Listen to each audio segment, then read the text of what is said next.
Alright folks, in both academic writing and professional writing, your goal is to convey information clearly and concisely, if not to convert the reader to your way of thinking.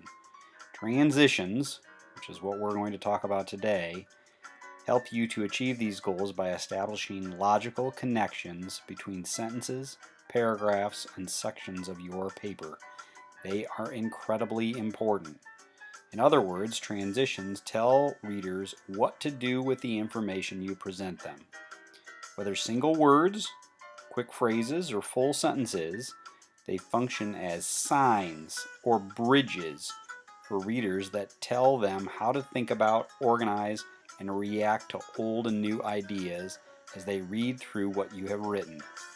Here we will focus on transitions between paragraphs. Because the beginning of a paragraph signifies a shift to another phase of your subject, you should make your train of thought clear to your reader by showing the relationship between this new phase and the phase discussed in the preceding paragraph. Boys and girls, it's time to build bridges. Okay, there are 4 types of transitions. We're going to first go over the one that you are the most familiar with, I'm certain. I like to call these connectives. They are basically words or expressions that are used to connect ideas. You've used these before, I hope. They are words like at the same time, however, furthermore, similarly, in addition, finally, therefore, thus. These are all connective style words. You got a big list of them on your handout. These are the kinds of things that you're going to use quite regularly to help build those bridges. Here's an example. Let's imagine that this sentence right here is the first sentence of a paragraph that occurs maybe midway through your essay. It reads, "It predicts, furthermore, a population of 50 billion by 2150 AD. I am assuming that the paragraph before this talks about other predictions that are being made, and now we're going to talk about a new prediction in this next paragraph. Thus, the word furthermore tells us that we're going from one prediction to another one. Okay? The same kind of thing occurs in this next sentence right here. Again, imagine that this sentence right here is the first sentence of a new paragraph. This sentence reads, "The United Nations estimates of future world population, moreover, indicates even further acceleration in the rate of world population growth." So I can gather from this that the paragraph before this is talking about stuff that the United Nations are estimating, and these estimates showed something that was talked about in the previous paragraph, and now in this paragraph we're going to talk about some other thing that's indicated by these estimates. Thus we use the word moreover to build that bridge.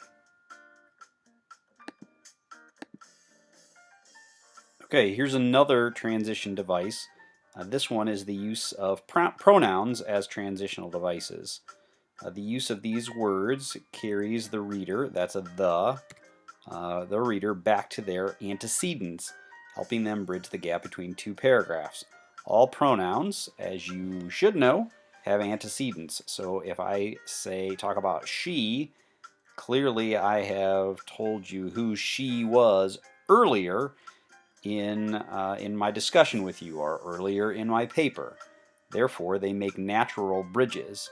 If we have in a previous paragraph, we're talking about Betty Lou Who, well, when we say she in the next paragraph, as long as that's the most recent she, we know that we're talking about Betty Lou.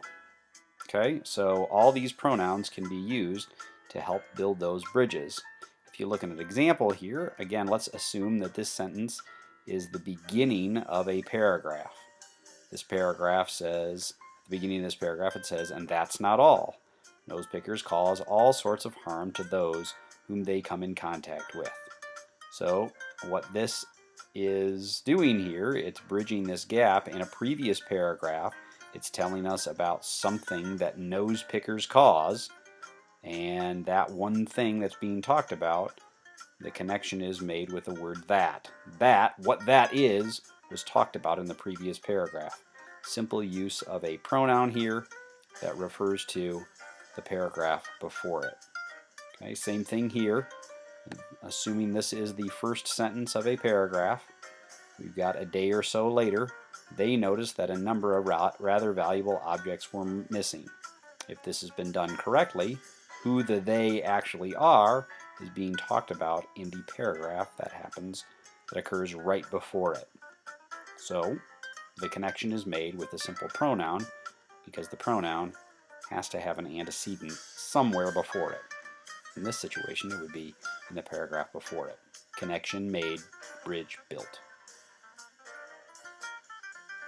You can probably sense already that we are going from the most obvious type of transition device to the coolest ones later. The third one is pretty exciting, which is going to get you totally out of your seats for number 4. But let's not get ahead of ourselves. This one's pretty exciting. This transition device is the simple use of repetition, and here you repeat a key word that has been used earlier, presumably a key word that was used in the last sentence or two of the previous paragraph. So here I'm going to give you an example of the end of a paragraph and then the beginning of the next paragraph. In this situation, basically by repeating in the first sentence of a paragraph a key word used in a preceding paragraph, you are again going to help the reader bridge the gap between these two paragraphs. Readers like this stuff. So here's an example. We're going to assume that this part right here that I'm highlighting is the last sentence of a paragraph. Okay? Then this part right here is the first sentence of the next paragraph. Take a look. They are still wrestling with the limitations and ambitions of mathematics, but they have been able to pin down with a fair degree of certainty what their uncertainties are. Next paragraph, one of the most basic uncertainties was introduced by Einstein's theory of relativity.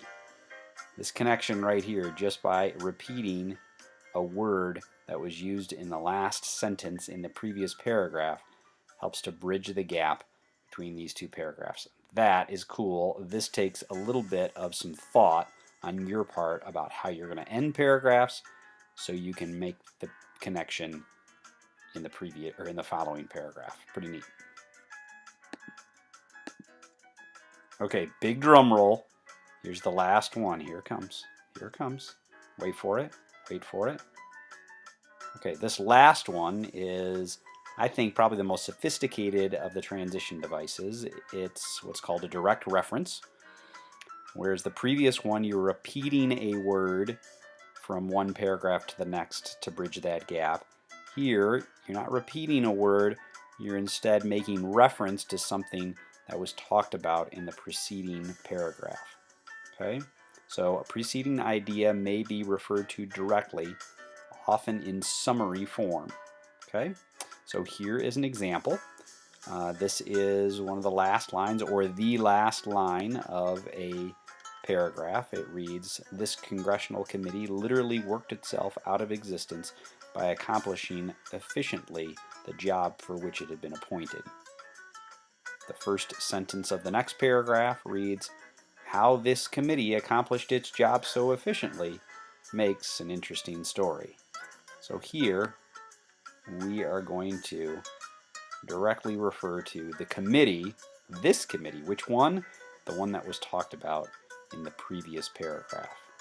Okay, just one note here, a direct reference does not have to refer to something that happens or that's talked about in the last line of a paragraph. This direct reference could refer to something that happens considerably earlier in the previous paragraph, but it has to refer to something that is discussed in the paragraph that precedes it. Okay? It's as simple as that. Those are the 4 types of transition devices, and your essays, your writing in general is going to be a lot better if you can make these connections from one paragraph to the next, making your essay seem seamless. That's the goal. All right, thanks for listening.